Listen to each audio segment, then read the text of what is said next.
një djalosh është bërë sebeb për shumë shokë të tij, të cilët sot janë në xhami.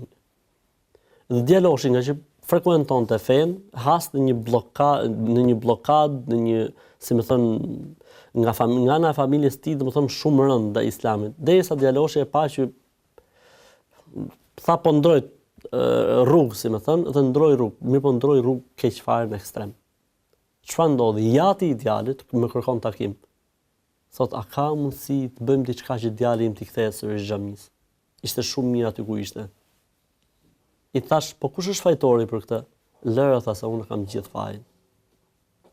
Mirë po të shohësh për shembull, ky djaloshi si kaloi nga xhami ose nga qenë ti besimtar frekuentues, pavarësisht se ishte student, nëpërmjet shoqërisë. U lidh me një shoqëri e cila e tërhoqi. Ndërkohë që shokët e tij, që ai u bë sebeb për ata për të ardhur në xhami, u lidhën me shoqërinë e studentëve të tjerë që frekuentojnë xhamin, që janë besimtar dhe janë shumë mirë me njëri tjetrin, janë shumë aktiv me njëri tjetrin, bëjnë punë sociale, shpërndajnë ndihmë humanitare, janë shumë aktiv, domethënë dhe shumë prezent në shoqëri, domethënë.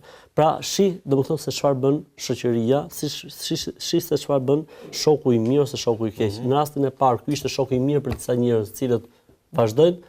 Në rastin e dytë, ky, domethënë, era viktim i një shoqërie. Pra ka të bëjë shumë për këtë arsye dhe Kurani kësaj pjese i kushton rëndësi. Për këtë arsye dhe profeti alayhis salam, siç e tham pak më herët, kësaj pjese i kushtonte shumë rëndësi. Prandaj thot, le të shohë gjithsecili për jush, edhe një herë njeriu me cilin ai shoqërohet. Është interesant. Le të shohë gjithsecili për jush, njeriu me cilin shoqërohet. Pra, ti shih çfarë përfiton, kush janë, domethënë, çfarë ti ke dobi, domethënë nga ky lloj shoqërimi, nga kjo lloj ndjenje me këtë njeriu, çfarë të ofron ky njeri fundit, domethënë.